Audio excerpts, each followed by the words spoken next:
বিয়ের আগে বাপ মার খেদমত আপনি তেমন করেন না, কিন্তু নিজে যখন বাবা হয়েছেন, নিজে যখন সন্তানের মা হয়েছেন, তখন কিন্তু বাবা এবং মায়ের যে জায়গাটা এবং তাদের যে বিষয়টা সেটা কিন্তু আপনি ফিল করতেছেন। তাহলে রেসপন্সিবিলিটিটা বিয়ের পরে তৈরি হয়। স্বাচ্ছন্দ্যের জীবন, বিয়ের পরে কিছু জিনিস আপনার ঘাড়ের ওপরে এসে পড়ে, যেমন আপনার রুটি রুজির চিন্তাটা বেশি হয়ে যায়। আগে বাপের হোটেলে খেয়েছেন, এখন বাপের হোটেল থেকে বের হয়ে গেছেন, এখন নিজে কামাই করে আপনাকে চলতে হচ্ছে। যদিও নিজে কামাই করছেন, কিন্তু আপনি এই যে কামাইটা করার কারণে পরিশ্রম করছেন, এটার জন্য কিন্তু একটা সওয়াব আপনার আছে। মানুষ কিন্তু সারা জীবন কামাই করতে পারবে না এবং সারা জীবন কিন্তু তার এই অবস্থা থাকবে না। একসময় কিন্তু সে মানুষটা বার্ধক্যে উপনীত হবে, একসময় সে মানুষটা বুড়া হয়ে যাবে, সে সময় কিন্তু কারো না কারো উপরে ডিপেন্ডেবল হয়ে যাবে।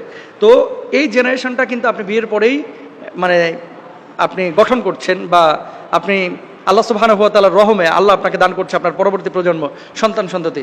তো বিয়ে মানুষের ভিতরে একটা স্থিরতা তৈরি করে, বিয়ে মানুষের মধ্যে সুশৃঙ্খলতা নিয়ে আসে।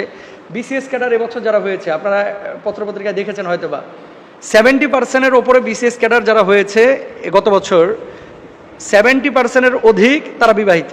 তার মানে কি? অনেকে বলে বিয়ে করলে পড়াশোনা হয় না, বিয়ে করলে আরও ভালো পড়াশোনা হয়, বরং বিয়ের আগেই উড়াধুরা মন থাকে তার।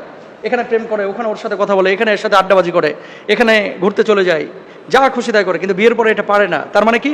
সুশৃঙ্খল জীবন এটাই সুখের জীবন, ভালো জীবন। আল্লাহ সুবহানাহু ওয়া তাআলা আমাদের প্রত্যেককে এই জিনিসগুলো বোঝার তৌফিক দান করুক।